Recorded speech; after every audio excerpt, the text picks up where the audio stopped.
people. This is your boy Antoine, also known as Triple, aka Twiz. I got a lot of nicknames with the homie Disciple, aka Mark, and welcome to the Two Quarters podcast. For y'all youngins who don't know, when it comes to gaming, back in our day, we had to have 2 quarters to go into the arcade and play any game that we wanted. Unless it was like 75 cents or $1. But most times you needed 2 quarters to do gaming. Whereas today you have it on PC, console, or mobile. Got a lot of options. With us, it's not just us guys, there's a lot of us, who will be on this podcast who we enjoy gaming, what I'm saying? And we wanted a platform of our own just to talk about gaming and everything from culture to enjoyment to you name it, what I'm saying? So we'll start with you, Mark, man. Introduce to the people who you are and how did you get into gaming? What's going on, y'all?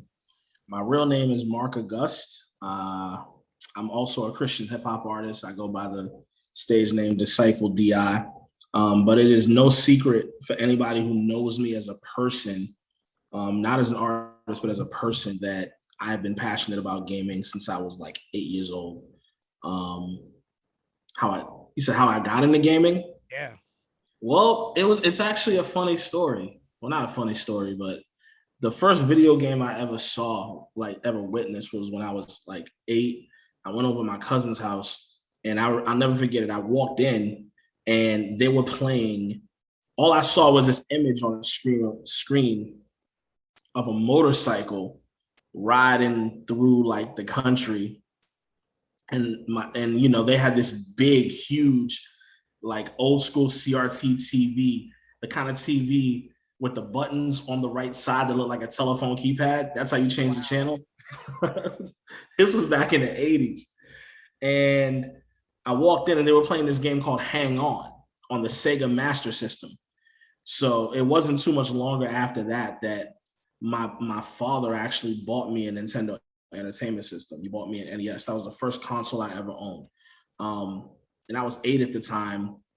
And, at first, being young, it was like, okay, I got a video game system, I'll be good. But it wasn't long before I got bored of playing the same game every day. You know what I'm saying? So when birthdays and Christmases came around, my parents bought me more NES games. And from there, I just became a fan of gaming. I mean, there were times in my life where I put it down because of life circumstances, but I never really could ignore how passionate I was about gaming. I've owned every console except for the Sega Saturn and the Sega CD. I think those are the only 2 consoles. Oh, and the Sega Saturn, the Sega CD, the Panasonic 3DO, and the Atari Jaguar I've never owned. But other than that, you had a TurboGrafx? I didn't have a TurboGrafx either. Okay. I forgot about that. I'm sorry. I didn't have a TurboGrafx. The consoles I have owned: an NES, a Super NES, a Genesis, a PS1, an N64. I had a 32X at one point. I did have a 32X at one point. PS2, original Xbox, GameCube, PS3, Xbox 360, Xbox One, PS4, and my latest console is a PS5. So I was one of the lucky ones to actually get a PS5. And thanks to Antoine here, I actually built my first gaming PC a few years ago. Right now, my latest project is to upgrade it, and I'm hoping that by Christmas I have an even better gaming PC setup. But yeah, that's pretty much how I got my start in the gaming. I played everything from fighting games to sports games, but I think my favorite genre is actually first-person shooters. My favorite genre is first-person shooters. My second favorite genre is action games in general. And my favorite video game of all time, is the original Metal Gear Solid from 1998 on PS1. There is not a single game that's better than me. That game changed my life. So That's pretty much my background in gaming in a nutshell. Funny enough, you introduced me to first-person shooters, or reintroduced me. So I started with Wolfenstein 3D. Back in the mid 90s, killed that game literally and figuratively. And I retired from it because it got too realistic for me. But you said, nah, dude, you got to get Modern Warfare 3. I was scared out my mind, didn't know what I was doing in the campaign. But once I got into it, I've been a fan ever since for like, sheesh, what was that, 2013? Yeah, and Call of Duty is getting to the point where it's getting a little predictable, but you know, I mean, like the Call of Duty Vanguard, got announced or whatever, and I played the alpha. I haven't pre-ordered it yet, but I'm pretty sure I'll end up buying it. I mean, I buy Call of Duty every year, so. Was like catching at 2K or Madden, you know? Right. So for me, I got my start in gaming when I was 4 years old, way back. The Atari 2600. That's how you had one of those? My uncle had it. Oh, wow. My parents had the Atari 7800. Yeah. It was still working, but they threw it away. I was mad about that when I was in high school. I wish I had it still, honestly. With the joystick that'll cramp your hands up. That's so. And I remember the first game I ever played was the 2600 version of Pac-Man with the washed out colors, and Pac-Man only went one direction throughout the maze. Yeah. Then my parents got a Send 800 and I had Pole Position 2, Miss Pac-Man, and I think it was Magic versus Bird basketball, where you fouled someone, the guy came out and mopped the floor mad at you. So you took it back with that. Yeah, that's crazy. Way back. And then I got a Nintendo Entertainment System in like 1991. I'm aging myself. It was the Mario Brothers 1 and Duck Hunt Cole cartridge. So I had that's what I had. Yeah, I had the two controllers and the zapper. And at first, I was allowed to play every day. But it got so bad, my grades were slipping like DMX, slipping and falling. My parents say you can only play on Friday, Saturday, and Sunday, as long as your homework is done. And I would play all weekend, but Monday through Thursday was homework. You know what I'm saying? School homework. Yeah. I still have that discipline today. My work just done first, then I game. So for me, Nintendo had that for years. And I didn't stay with Nintendo. Once the Sega Genesis came out, we saw Sonic the Hedgehog. I liked the attitude of Sonic, so ended up getting the Sega Genesis in like 94 or 95. Love Sonic. Yeah. So I had like a few games. Miss Pac-Man was the first game I had for Genesis. Next, I had that before I even got a Genesis because my mom originally got it from my uncle, but he didn't want to play Miss. No, they got it because my uncle had Miss Pac-Man on the Genesis. My parents loved Pac-Man. So we had the game thinking it'll work on the Game Gear. It's actually had a Game Gear first, but didn't realize it wasn't the same thing. So I ended up getting a Genesis later on. So it was Nintendo, then there's a Sega Game Gear, then a Sega Genesis. I had Miss Pac-Man, Sonic 1, I think Altered Beast, and I think Super Street Fighter 2, which is like my favorite game ever next to Sonic 2 on the Genesis. Then they had a 32X. It didn't work. They had to take it back because my mom. That thing was a pain. Yeah, it was. I have it now emulated, so there was definitely some classics on it. So my mom could never get me a Nintendo 64. It was always sold out, and people were scrapping in the toy store over the N64. So it wasn't working. Wow. Yeah, people remember some places they were physically fighting over a Nintendo 64. I believe it. Yeah, I believe it. my mom wasn't about that life. She's like, we'll get you a 32X. Eventually, I got a PlayStation 1. I remember my first job when I was 15, I saved up the exact amount of money for the system and the games. So it was like 1996 is when I got the PS1. No, 97, sorry. That's when I started working. So I got you had it before I did. Oh, for real? Yeah, I didn't get a PS1 until 99, to be honest with you. Oh, wow. You got it 4 years after the release. Yeah, I got it late, but I did get it. Yep. So I got, I think, Tekken 3. No, Tekken 3 wasn't even out yet. I got Tekken 3 later. Well, I forgot the first game I got with it. I think it may have been like, no, Metal Gear. I didn't get that till like 99. I think it was just a long time ago. We're talking like 25 years ago. But I got at least 2 games with it. And I had almost 30 games on my PS1 before I sold it. I jumped right into PS2. Obviously, PS2 is still next to the Dreamcast, my favorite system ever. And I didn't get PS3. I ended up getting the Sega Dreamcast, and I rocked with that for many years. It still worked. I should have kept it. I regret it now. I sold it to that Dreamcast? Yeah, I sold it to hold on. Sorry to cut you off, but I remember how amazed I was when I came over your house one day and you had a Dreamcast that was in perfect working condition in every game too. Yep. It was even set up to emulate PS1 games. Yeah. That was crazy. I had the Bleemcast. I had the Bleemcast. I had Metal Gear Solid Bleemcast with like complete HD graphics, working with the Dreamcast controller, and also had Tekken 3 with like amped up perfect graphics. Yeah, and I know you regret selling that. I regret it too. Yeah, that's around the time I stopped gaming. I had sold practically everything, even I had a Genesis, Nintendo.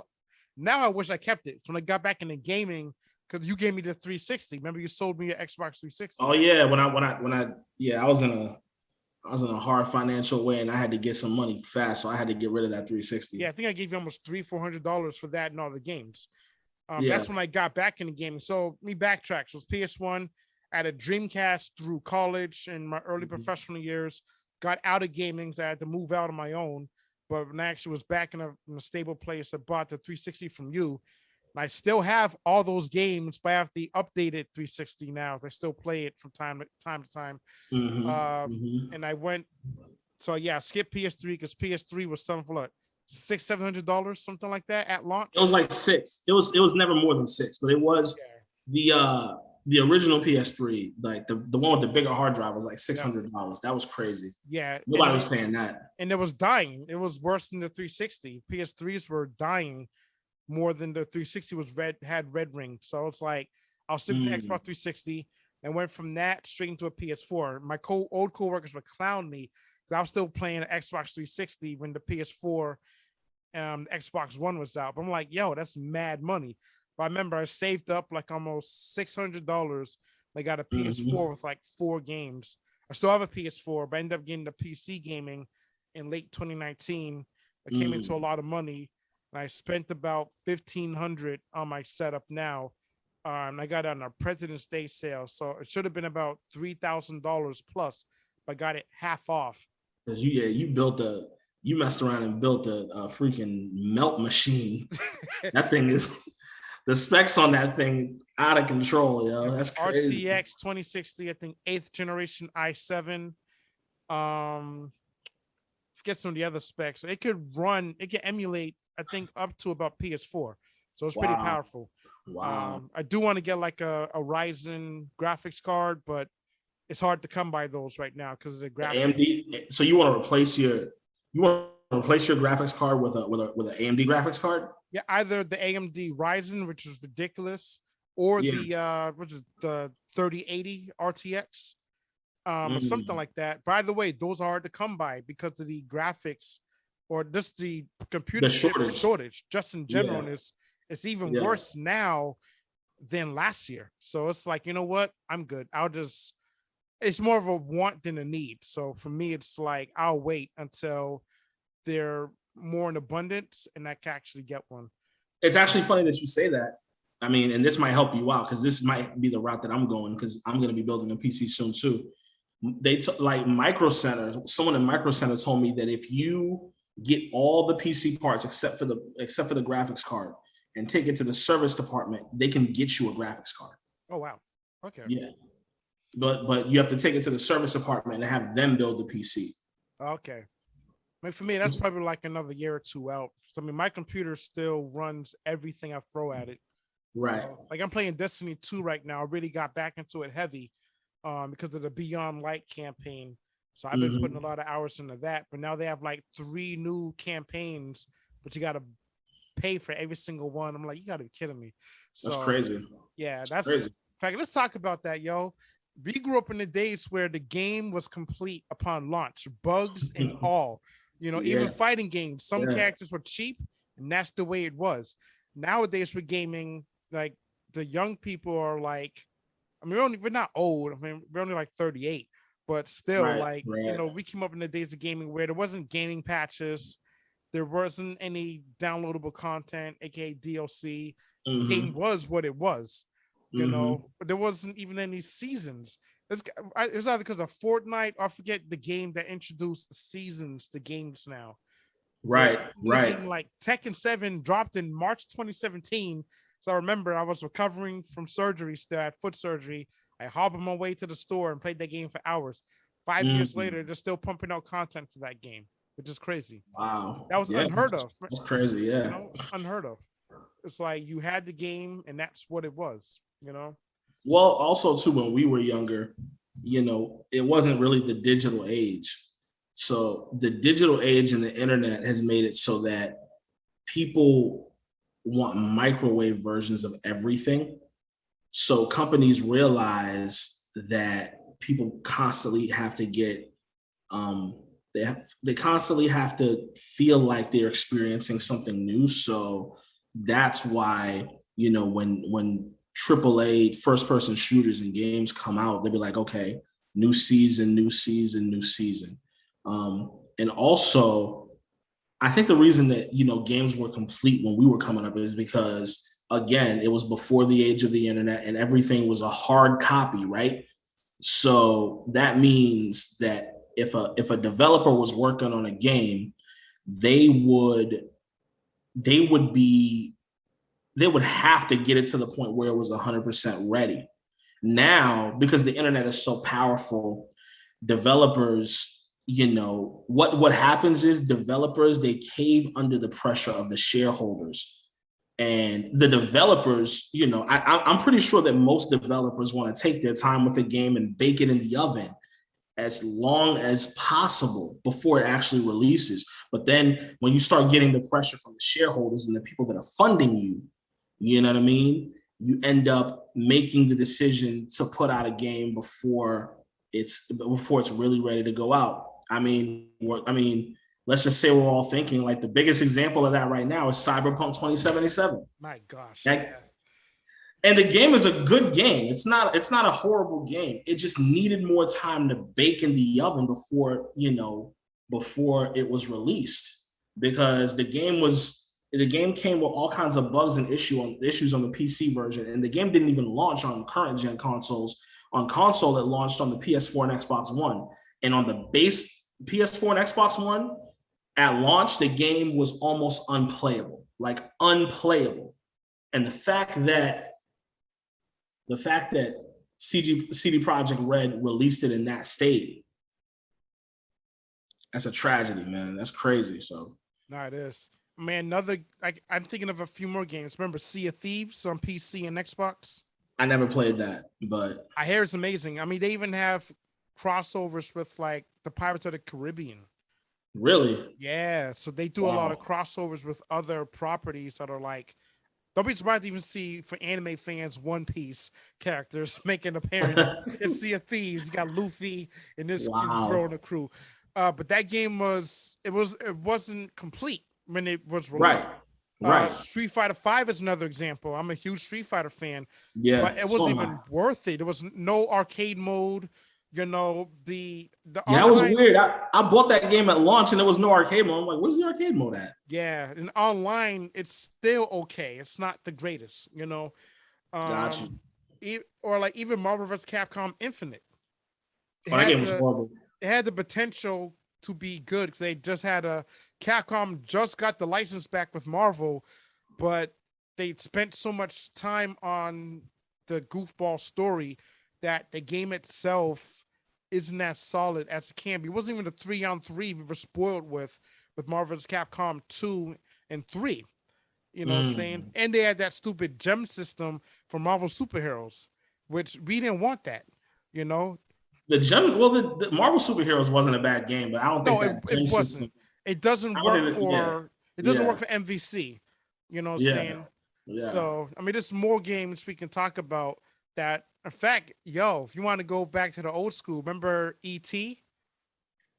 I know that game. I know the ET game. That was the Atari joint, right? Yeah, that game was horribly underdeveloped. So even before current gen, that was the original underdeveloped game, so much to the point it crashed the video game industry. And where Oh yeah, that's right. That's right. they Yep. threw all the cartridges Yeah. in the landfill in Yep, that's right. California. There's a whole That's right. documentary about it, which I highly recommend Yeah. people watch. I think it's on Hulu or might be on like Crack or one of the freer services. It was bad. Literally, that Nintendo saved the gaming industry in If '85. it wasn't for Nintendo, the gaming as we know it would not even be here. Not at all. You Because know. that game crash of 1983, people just legitimately lost interest in gaming. Yeah. Like nobody was buying video games. And then to this day, I can't even pinpoint why. But when the Nintendo Entertainment System came out in North America, it just caught on like wildfire. And then it kind of reignited the interest that people had in gaming at one point because it was just a better console. Yeah. I mean, the thing with before the Nintendo, gaming at home was all about bringing the arcade experience home. Home, right. You know? Yep. So, like, I mean, I'm going to take it way back. A lot of people are like, ColecoVision. They're like, Coleco, what? You know, the Atari 2600 and 7800. You had other systems. You had the Microsoft MSX 1 and 2. So before the Xbox, Microsoft had the MSX in the late 70s, early 80s.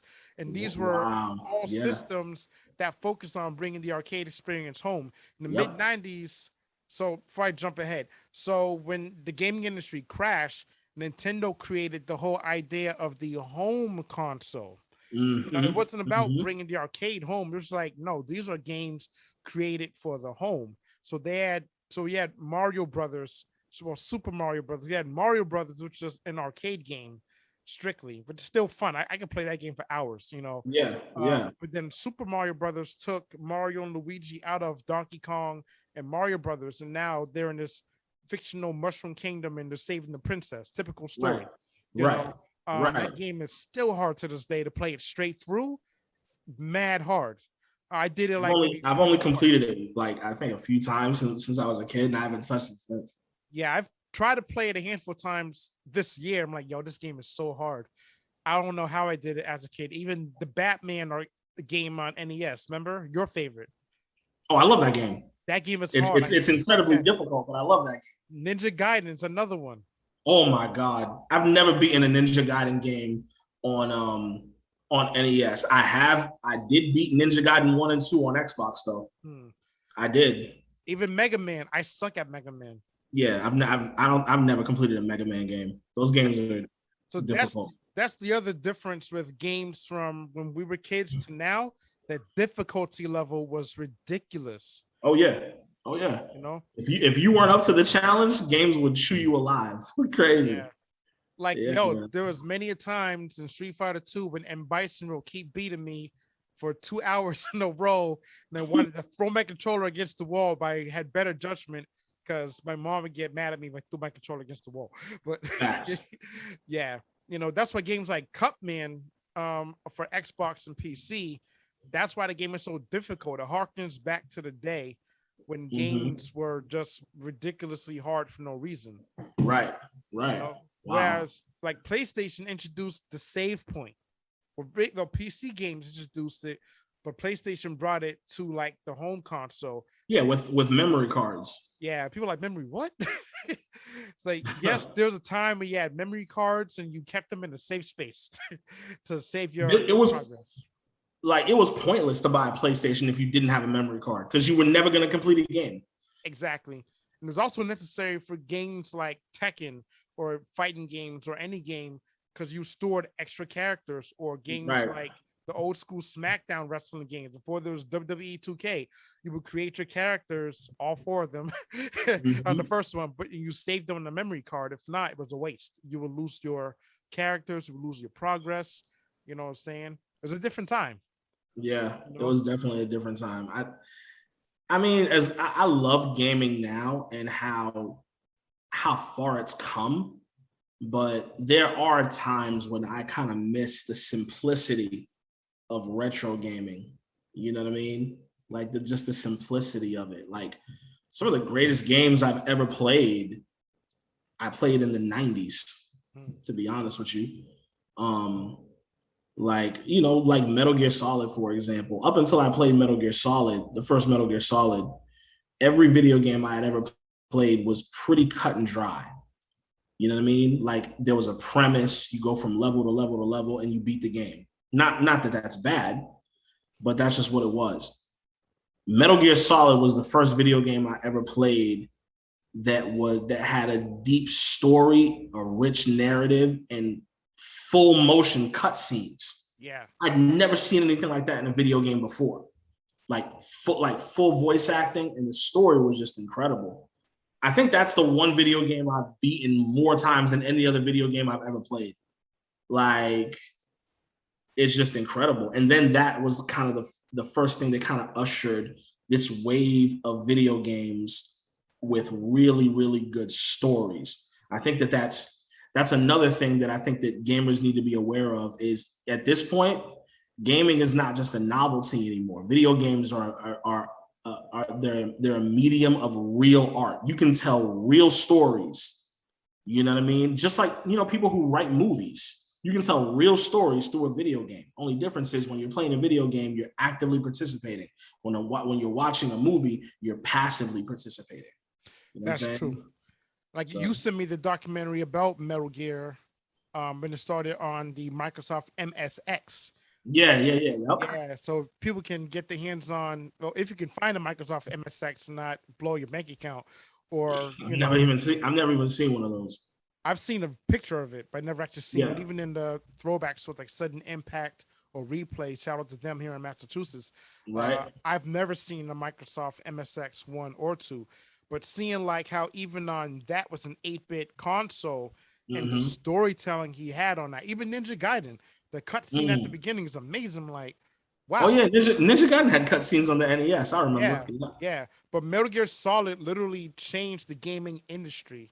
It Yeah. introduced the whole idea of the AAA game, Yeah. which is Yeah. like you're playing a movie, literally. Yeah. You know, Yeah. like Hideo Kojima. I remember from the documentary they were saying he went to school for film, right? So He wasn't even intending to get into gaming. He did that as a hobby, playing Super Mario Brothers, and that's how he got into game development. yeah, and he changed everything. You know. Yeah.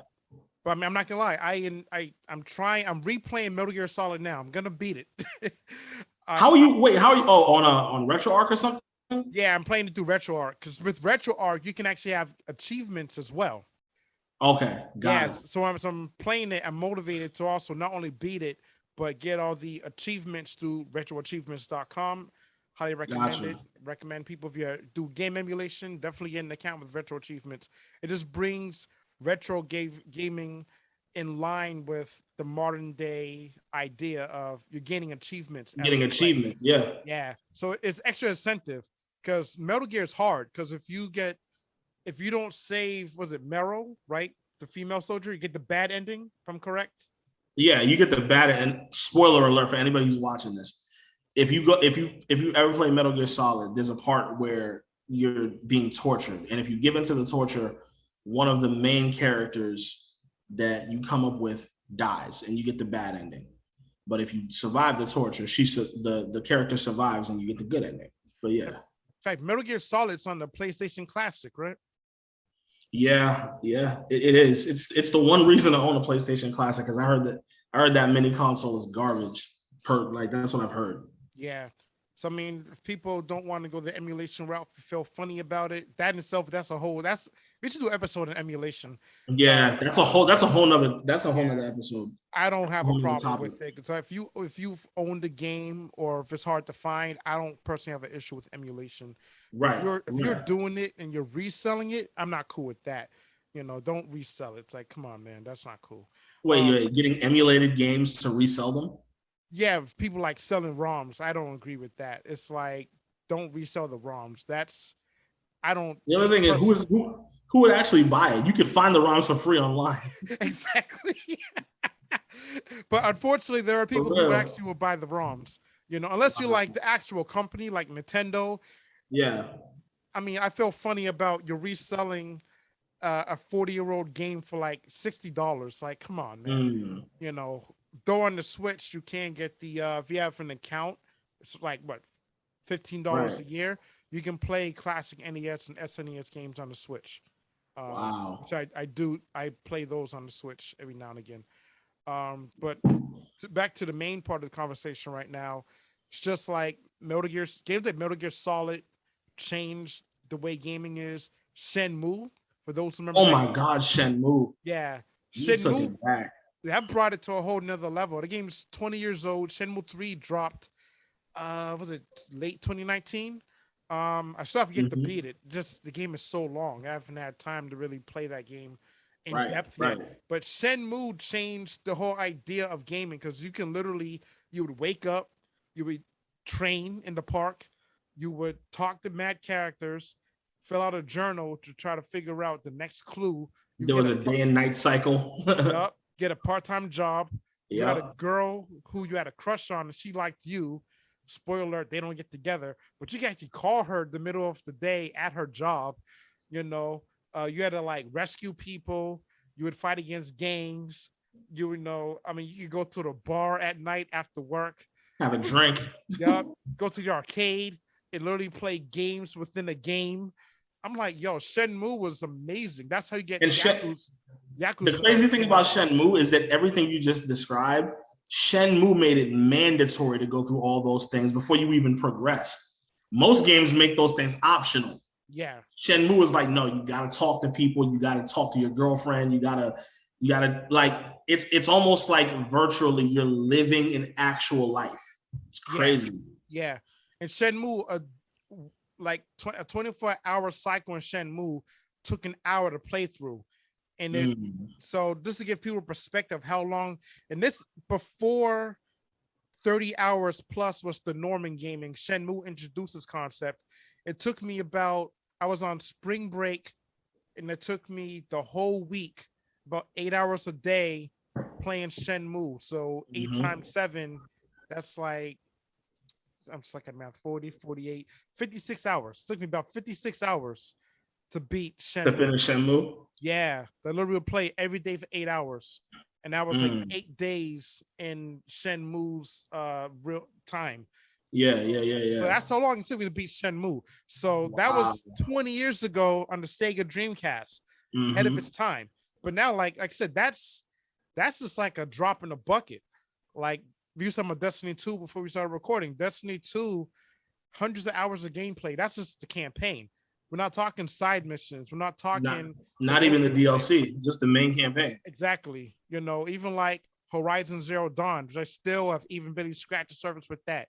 Red Dead Redemption 2, same thing. Just you need time to invest in these single player games now are an experience, essentially. Yeah, for sure. Like side note, Horizon Zero Dawn just went up on pre-order. Oh, yeah, the sequel, right? I mean, not Horizon Zero Dawn. I'm sorry, Horizon Forbidden West, the sequel to Horizon Zero Dawn. It just went up on pre-order on PlayStation. Well, I better beat the first one then. So I know I didn't beat the first one yet either. Yeah, I've barely scratched the surface of the first game. So it's like back in the day, you can play Mario Brothers in a handful of hours and beat it, or even like Sonic, about 68 hours you can beat it. That's like just the intro, or barely the intro in today's games. Like, Grand Theft Auto 5. It's been out, 7 years, 8 years? Oh my God. Like, GTA 5 might be the only video game I've ever seen to span 3 console generations. because it came out originally in like 2013 on the 360 and PS3, and people are still playing it on the PS4. And I'm hearing that before GTA 6 comes out, it's going to get re-released again on the Xbox Series X and PS5. Wow. That's what I've heard. So they just dropped new online content for like another. I guess the way the online works, you can either just talk to your friends and start trouble, or you can like play the actual online story mode. Yeah, GTA Online stays getting updated. It's like a thriving community. It's so crazy. Like I've seen gameplay of it on Twitch. Code Miko, shout outs to her. I love her channel. She's with Code. Here's even with gaming today. Who would have thought game streaming, right? She's a graphic designer who created a whole character, and her character is a 3D girl who lives in her own world, and she voices the character in real time. Wow, technology is out of control. And that's so crazy. Her show, it's 14 plus. If you're a little kid, don't. But Code Miko, she's hilarious. I love watching the channel. And there are now other people who play like anime characters that they talk live, so you don't know what they really look like, but they play a character and they're game streaming, playing a game, or just chatting. It's a whole new world. Because in fact, take people back. The original idea of game streaming started with the Sega Channel. Remember the Sega Channel? I think I remember the Sega Channel vaguely. Yeah, vaguely. Back in 1993, you can watch footage of it through YouTube, or even if you can find the ROM of it, you can see what it looked like. You can literally stream games through a 56K modem that took forever to load up. But you can stream like Road Rash, Sonic the Hedgehog, or Street Fighter, Mortal Kombat. You can chat with your friends. You can watch upcoming games on it. Sega in general, they were ahead of their time with everything. The Sega CD, Sega Channel, the 32X was one of the first 32-bit consoles on the market. Even the Dreamcast, we mentioned Shenmue. The style of game was ahead of its time. The whole idea of the VMU. Remember, you can play games on the VMU. The little memory card with the screen on it. I remember. Yeah.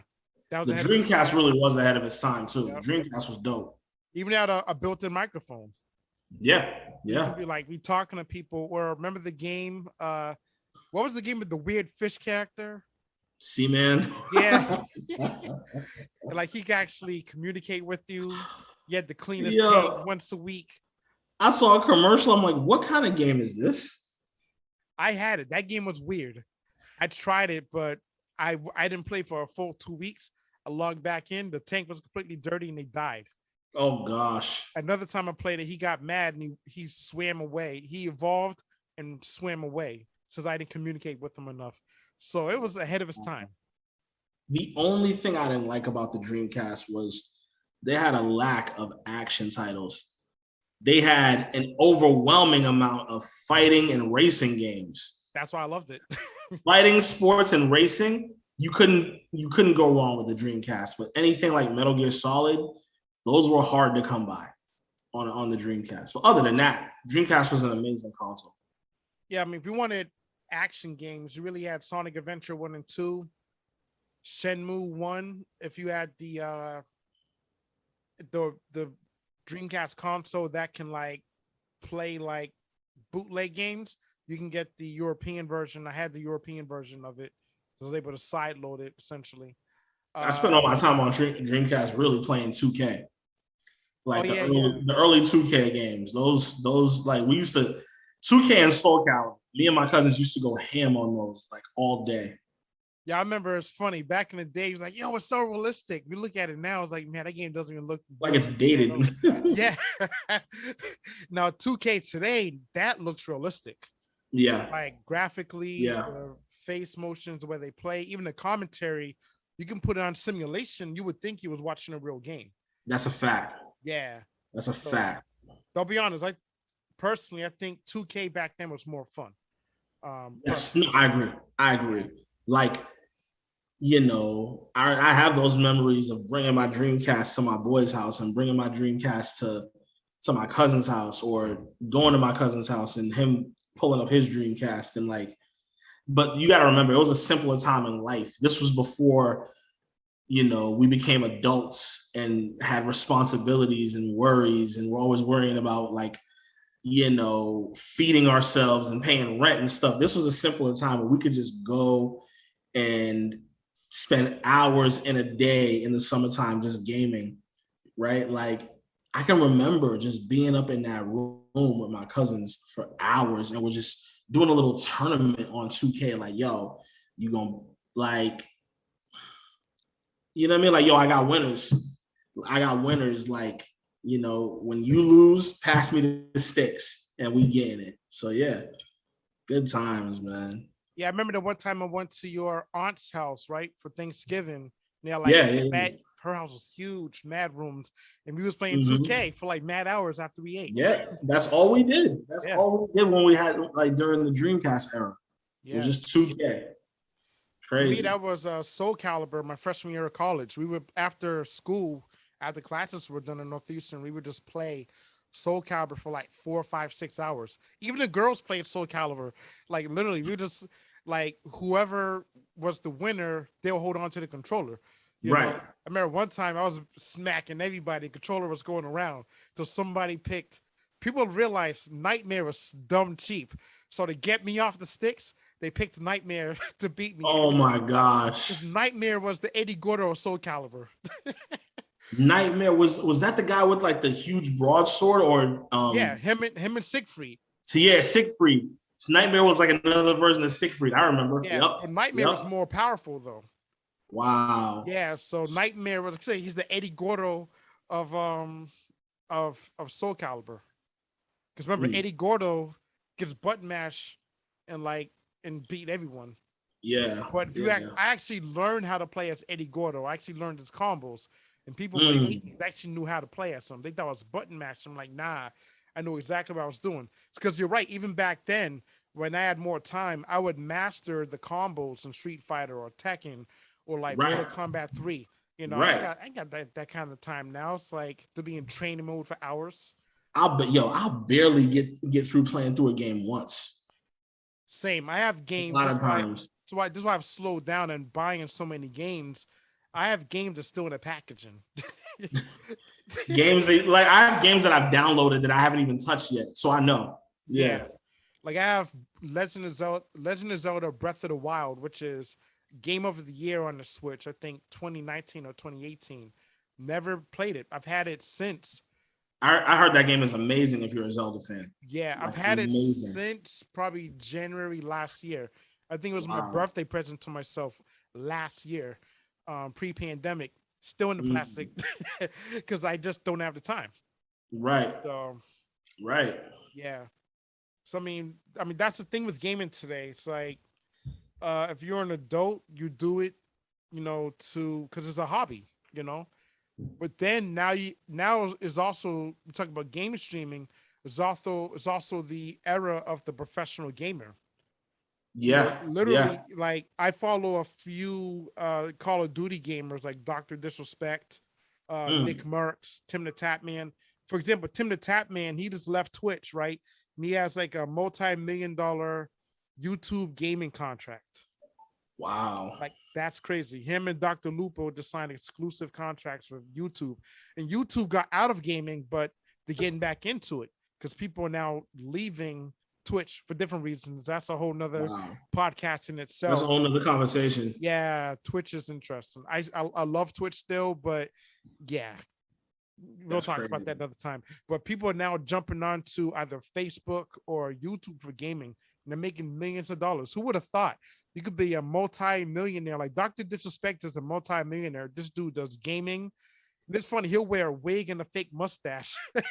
and there's different ways to make money off gaming. You could start a YouTube channel, you could have a Twitch channel, or if you're good enough, you could get in that major league gaming, like professional competitive gaming.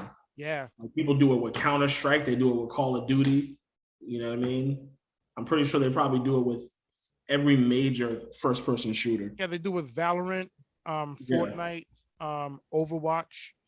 And Call of Duty is split. You have Warzone, professional gamers, and Yep. you have the Call of Duty League, which does The multiplayer. Though more people give more love and attention to Warzone because once again, people like Tim the Tapman and Dr. Disrespect are hilarious. They provide witty banter, and they're literally like almost caricatures of who they really are. Right. Call of Duty League is more intense, you know? Oh no, I can imagine. Yeah. For sure. I mean, Wow. there's a lot of controversy over sexual harassment last year in the gaming scene, especially around Counter-Strike and Call of Duty, unfortunately. Really? Yeah. That's man, listen, that's another podcast in itself, man. There's ongoing lawsuits with that right now. So gaming is different, man. It's mainstream once again. There's a lot of money to be had in it full time. And there are people who get into it who aren't even real gamers just because they know you can get famous. There's a lot to talk about. For those of y'all that are watching, stay tuned. We're going to have some juicy episodes. So there's so much that we can talk about. I'm pretty sure we're going to have like a lot of different ideas about episodes. But this is more of just an introductory episode just to kind of get our feet wet. But this is exciting. You know what I mean? A podcast about gaming and how it impacts us as people, I think that's dope, man. So yeah, this is gonna be good. Yeah, I mean that's the whole point of like 2 quarters. Like you put in your 2 cents. You put exactly. So it's a word on what's it call it? Play on words. Play on words. Yeah, exactly. I mean, literally back in the day, you had at least 2 or 3 rows. If you're a serious gamer in the arcade back in the day, you got at least $20 to $30 worth of quarters. Like spend $30 at the arcade, being there for hours. Literally, like unfortunately, like we live in Massachusetts, most arcades we knew of are closed. Like they're gone. There was one called Round One in the South Shore that just closed in like late 2020. Unfortunately, there was one on the Massachusetts, New Hampshire borderline where they met. You and I went there a handful of times in Pelham, New Hampshire. It's gone now? Yeah, that closed in 2019. Oh, man. Yeah. There was one pandemic hit everybody hard. There was a couple in downtown, but those closed like in the early 2000s. The only arcades, quote unquote, are either in amusement parks or in like Dave and Buster's. Right. But like the games we would play, like fighting games or racing games, like the real competitive ones, those kind of arcades are rare in America, unfortunately. So I would places you just gotta look and like do research. There's a bar in Rhode Island that has retro arcade games. Okay. I know there is Platinum City Gaming in Taunton for those living in Massachusetts, Eastern Mass. They have like consoles. They even do like Smash Brothers tournaments, Tekken tournaments.